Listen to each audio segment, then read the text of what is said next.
Assalamualaikum dan selamat sejahtera. Nama saya Wano Anis Nadiah binti Wan Abdul Wahab.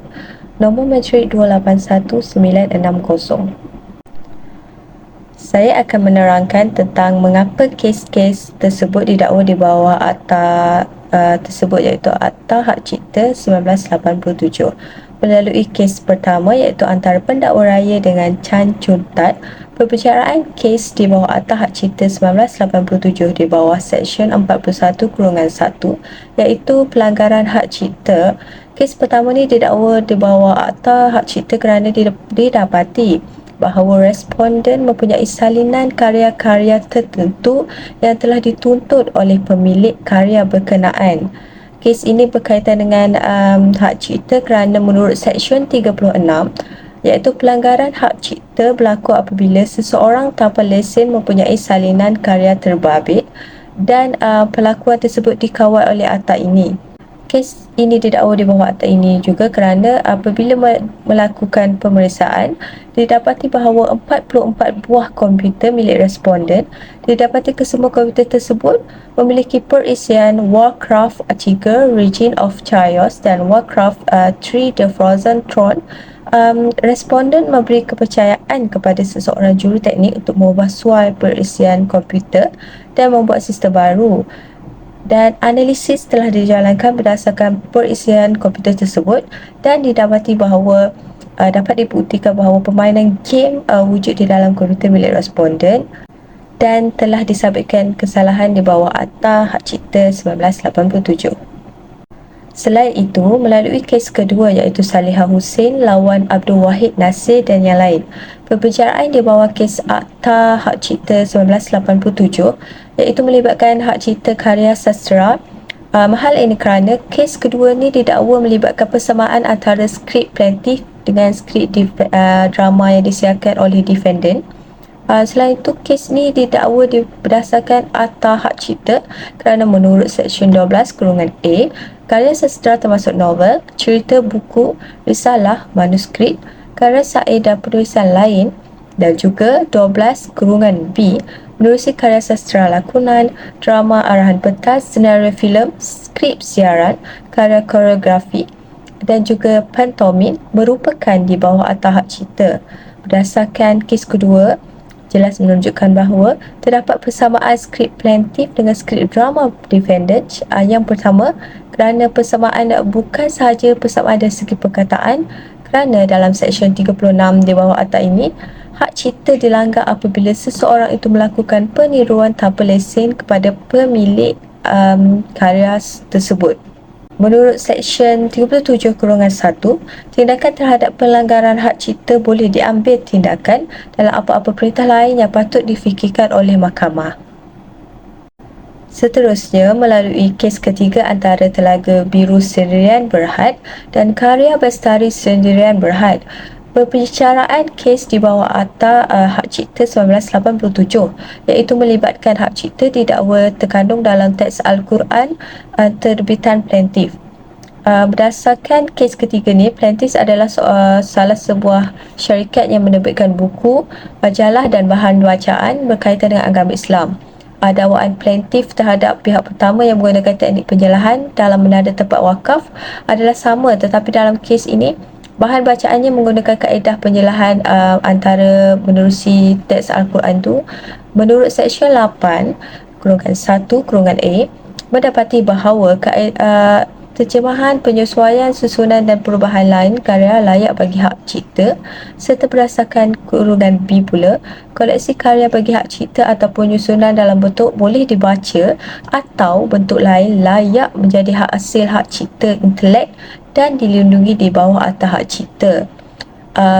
Dengan demikian, satu perintah bagi menyerahkan kesemua salinan apa-apa karya dilanggar dan direka perlu diserahkan kepada mahkamah, serta satu perintah ganti rugi kerana pelanggaran hak cipta juga mesti diselesaikan. Bagi Seksyen 36-1, pelanggaran terhadap hak cipta apabila seseorang tanpa lesen melakukan perbuatan yang dikawal di bawah akta ini, seperti defender yang mencetak tanpa lesen dan tanpa kebenaran atau melanggar hak cipta plaintiff, menyebabkan kes dibicara di bawah Akta Hak Cipta 1987. Saya akan menerangkan tentang elemen-elemen kesalahan yang terlibat melalui ketiga-tiga kes tersebut. Elemen-elemen kesalahan yang terdapat dalam kes pertama melalui pendakwa raya lawan Chan Chun Tat. Responden mempunyai milikan. Pembuktian adalah berdasarkan serbuan polis semasa responden menjalankan perniagaan, dan didapati bahawa hanya responden seorang sahaja berada di kaunter kedainya. Terbukti bahawa responden mempunyai jagaan, kawalan serta pengetahuan terhadap kewujudan salinan-salinan karya-karya berkenaan yang dapat diakses oleh komputer pelanggan dalam premis tersebut.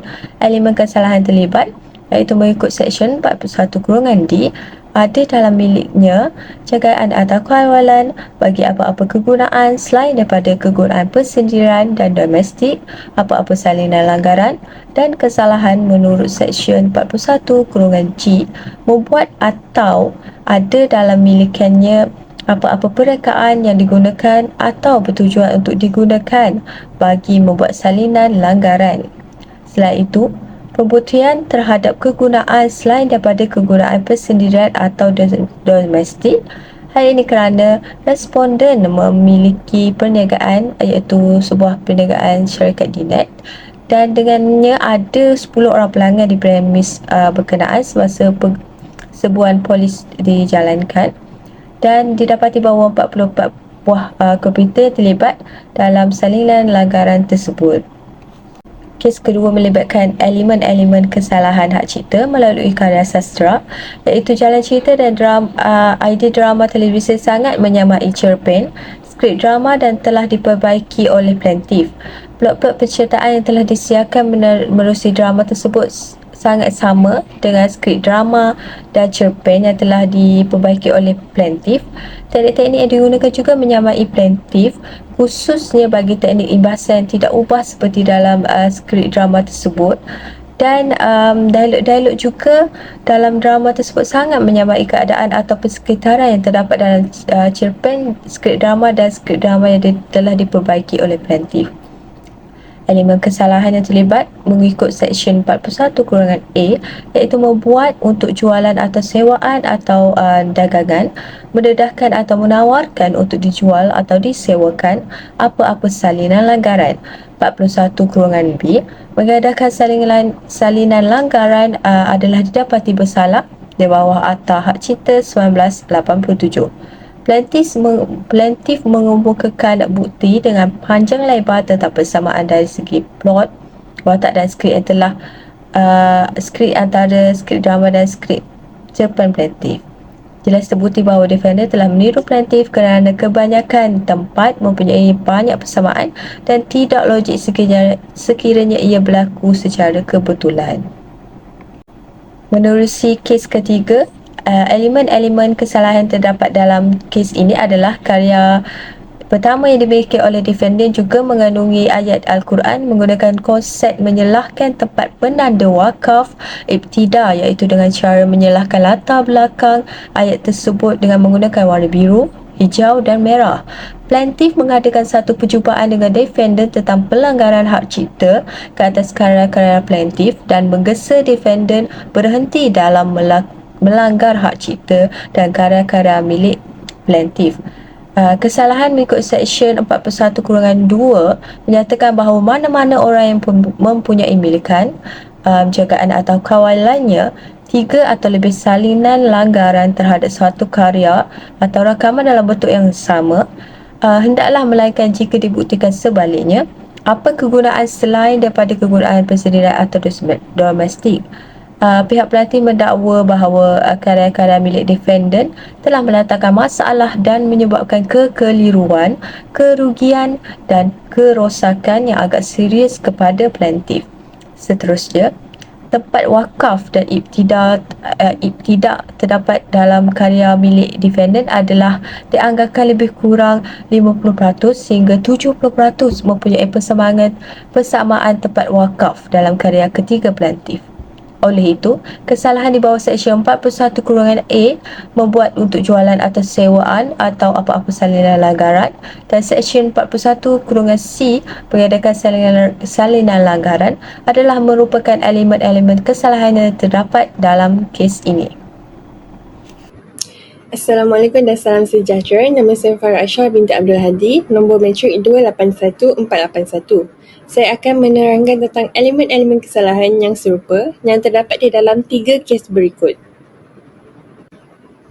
Antaranya adalah kesalahan memiliki jagaan atau kawalan terhadap salinan langgaran. Berdasarkan kes pertama iaitu pendakwa raya lawan Chan Chun Tat, responden didapati memiliki milikan, jagaan dan kawalan terhadap salinan-salinan karya yang dilanggar. Pihak perayu dapat membuktikan bahawa responden mempunyai salinan karya tersebut di dalam komputer-komputer pelanggan di premis perniagaannya. Seterusnya, defendant di dalam kes kedua iaitu Saleha Hussein lawan Abdul Wahid Nasir dan yang lain. Defendant memiliki milikan, jagaan dan kawalan terhadap salinan karya yang dilanggar.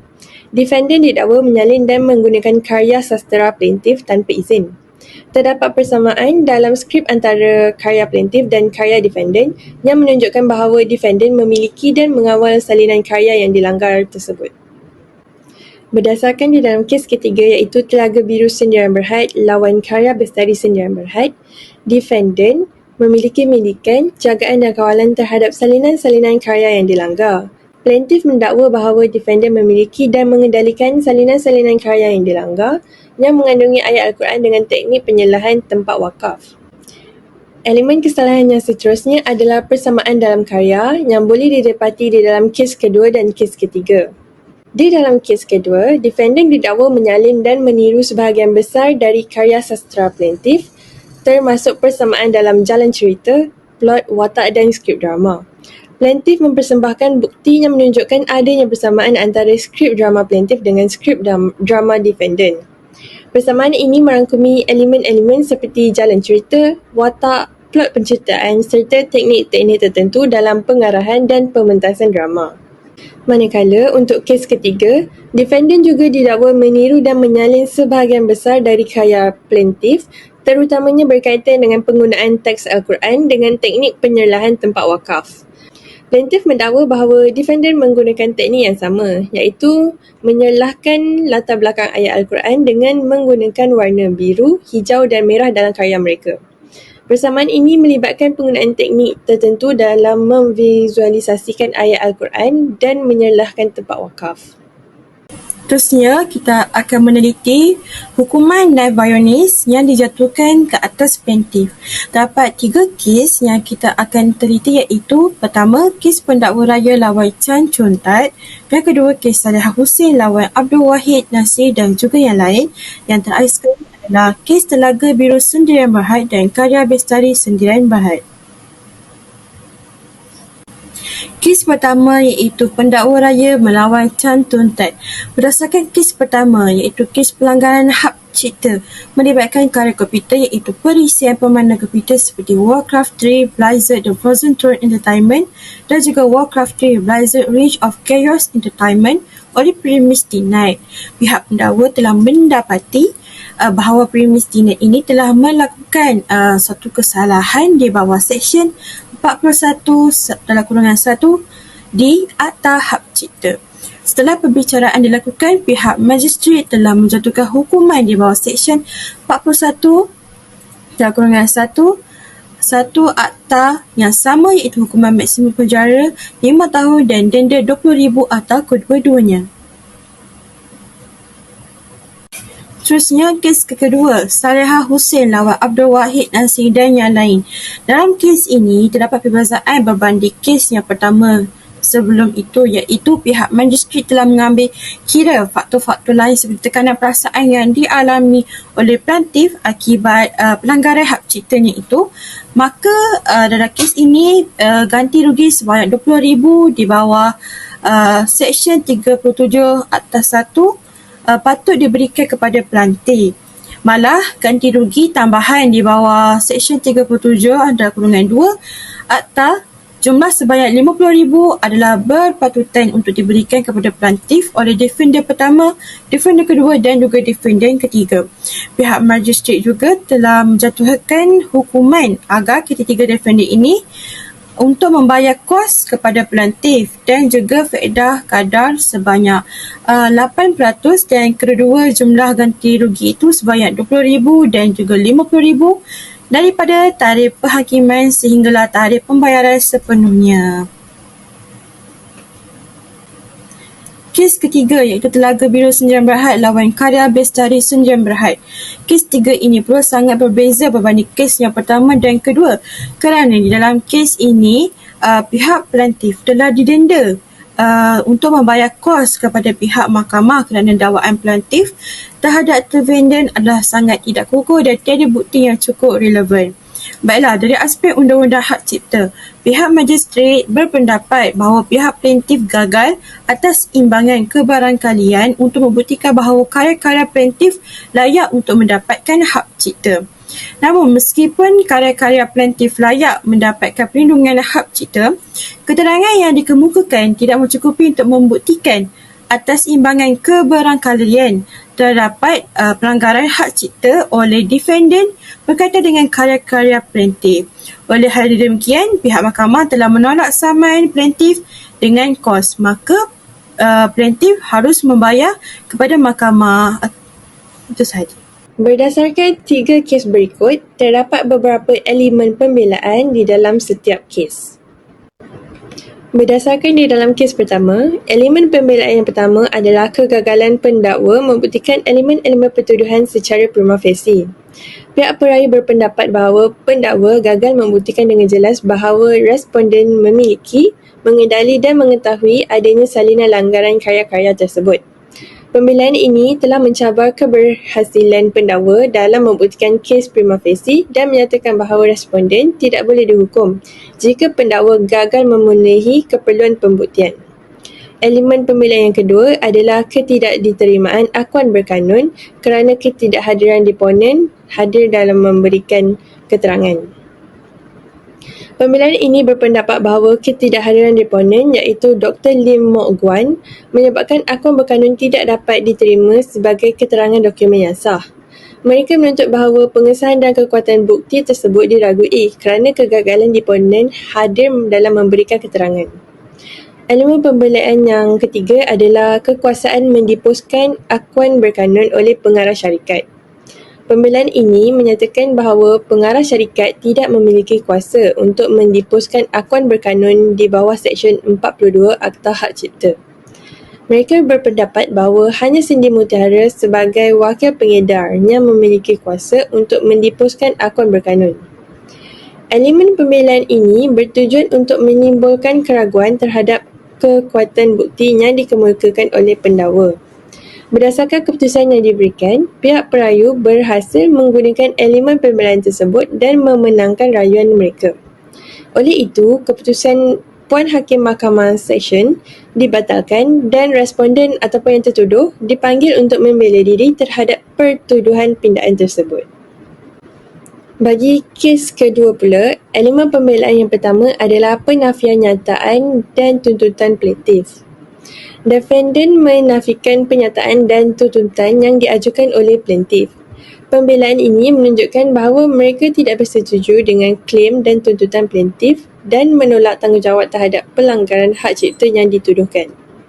Elemen pembelaan yang kedua adalah pembelaan perjanjian antara defendant kedua dan defendant ketiga. Defendant ketiga menyatakan bahawa adanya perjanjian antara mereka dan defendant kedua yang mengakui defendant ketiga sebagai pemilik hak cipta dan menyerahkan hak ciptanya untuk penyiaran televisyen. Defendant ketiga berpendapat bahawa ia memiliki hak untuk menayangkan drama tersebut berdasarkan perjanjian tersebut. Berdasarkan di dalam kes ketiga, elemen yang pertama adalah penafian keterangan mengenai penjualan VCD atau DVD. Perayu menafikan keterangan yang menyatakan bahawa ia telah menjual VCD atau DVD kepada pelanggan di gerainya. Pembelaan ini menunjukkan ketidaksetujuan dengan keterangan yang diberikan oleh saksi terkait penjualan tersebut. Elemen seterusnya adalah kekeliruan identiti. Perayu mengemukakan kekeliruan identiti yang terjadi di dalam kes ini.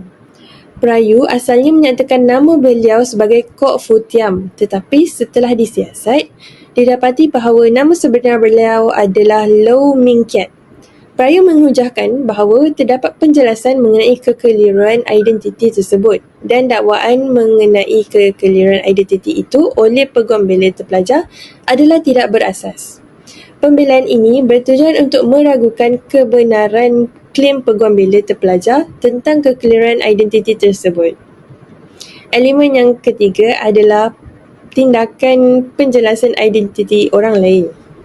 Perayu menghujahkan bahawa tindakannya untuk menerangkan identiti orang lain kepada saksi menunjukkan bahawa niatnya untuk mengelakkan diri dari dakwaan memiliki filem-filem lucah tersebut. Namun, hakim menolak pembelaan tersebut dan memutuskan bahawa perayu gagal menimbulkan keraguan yang munasabah terhadap kebenaran dakwaan pendakwa. Dan akhir sekali kita akan meneliti mengenai negara-negara yang menggunakan dan tidak menggunakan Akta Hak Cipta pada tahun 1987. Seterusnya kita akan menyentuh kepada negara-negara lain yang juga mengenakan dan tidak mengenakan Undang-Undang Hak Cipta pada tahun 1987. Baiklah, untuk jenis karya lainnya, jangka masa perlindungan hak cipta adalah 50 tahun setelah karya tersebut pertama kali diterbitkan. Berbeza dengan Undang-Undang Hak Cipta di negara lain, Malaysia mengakui hak cipta untuk karya-karya yang dibuat oleh kerajaan atau organisasi pemerintah. Hal ini diatur dalam Seksyen 11/1 Akta Hak Cipta tersebut. Sebagai perbandingan, Undang-Undang Hak Cipta di Amerika Syarikat tidak meliputi karya-karya yang dibuat oleh pemerintah, kecuali jika karya tersebut digunakan untuk tujuan komersial atau tujuan khusus lainnya. Oleh itu, hampir semua karya yang dibuat oleh pemerintah Amerika Syarikat berada di domain publik. Undang-Undang Hak Cipta di Indonesia juga tidak memberikan perlindungan untuk karya-karya yang dibuat oleh pemerintah. Majoriti negara di seluruh dunia telah melaksanakan Undang-Undang Hak Cipta 1987 yang memenuhi prinsip-prinsip Convention Bern. Berikut adalah beberapa negara anggota Convention Bern, iaitu Amerika Syarikat, Kanada, Inggeris, Australia, Jerman, Perancis, Itali, Sepanyol, Jepun, Korea Selatan, Brazil, Argentina, Mexico, Rusia, India, Indonesia, Malaysia dan juga Singapura. Maka negara-negara selain yang disebutkan daripada atas adalah negara-negara yang tidak mengaplikasikan Undang-Undang Hak Cipta 1987 seperti Korea Utara.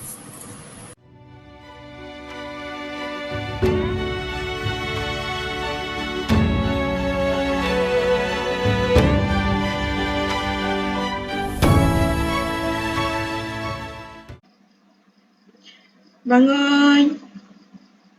Dengan izin Tuan, kes bernombor 42 IP/9/12/2012. Kes pendakwa raya lawan Chan Tun Tat tertuduh. Chan Tun Tat dibawa ke kandang tertuduh diiringi oleh polis mahkamah. Dengan izin Tuan, saya Farah bertindak sebagai pendakwa bagi kes ini Tuan. Dengan izin Tuan, saya Jaji bertindak sebagai peguam bela bagi tertuduh untuk kes ini, Tuan. Bacakan pertuduhan.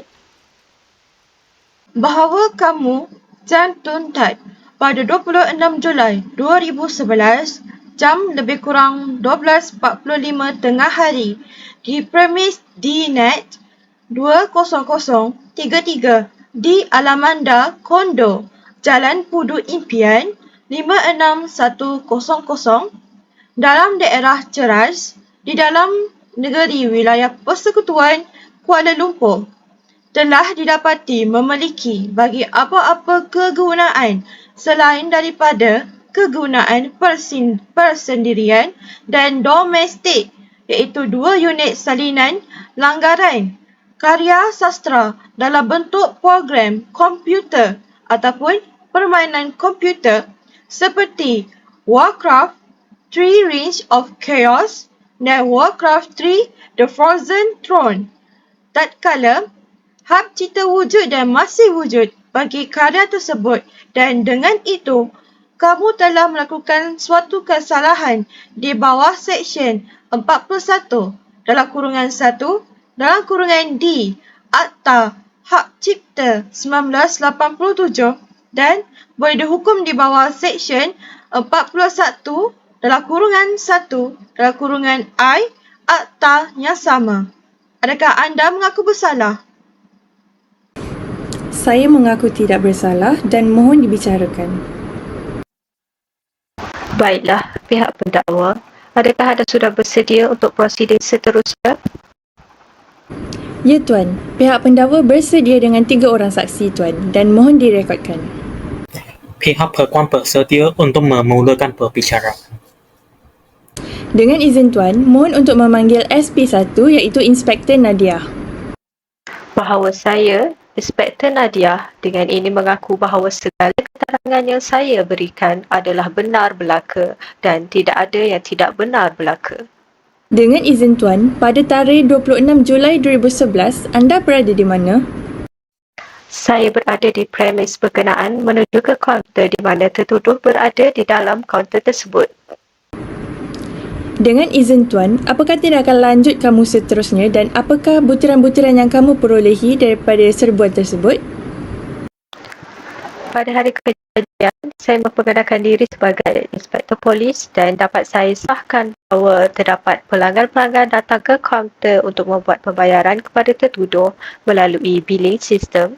Semasa serbuan tersebut dijalankan, saya mendapati bahawa terdapat lebih kurang 10 orang pelanggan dan dianggarkan dalam 46 buah komputer yang berada di atas meja berserta keyboard, dan semasa serbuan terdapat beberapa pelanggan yang sedang menggunakan komputer di premis berkenaan. Dengan izin Tuan, mohon untuk memanggil SP2 iaitu Husna, merupakan salah seorang wakil dari syarikat sendi mutiara multimedia Sendirian Berhad. Bahawa saya Husna dan ini mengaku bahawa segala keterangan yang saya berikan adalah benar belaka dan tidak ada yang tidak benar belaka. Dengan izin Tuan, pada tarikh 26 Julai 2011, anda berada di mana? Pada 26 Julai 2011, saya bersama-sama mengikuti serbuan premis di internet DNet. Jadi, apakah yang kamu perolehi melalui serbuan tersebut? Saya telah meminta tertuduh untuk memberikan pasport untuk membuka screen lock pada semua komputer dalam premis tersebut dan tertuduh telah memberikan pasport bagi tujuan pengaksesan semua komputer dalam premis itu. Adakah terdapat sebarang bukti semasa kamu membuka komputer itu?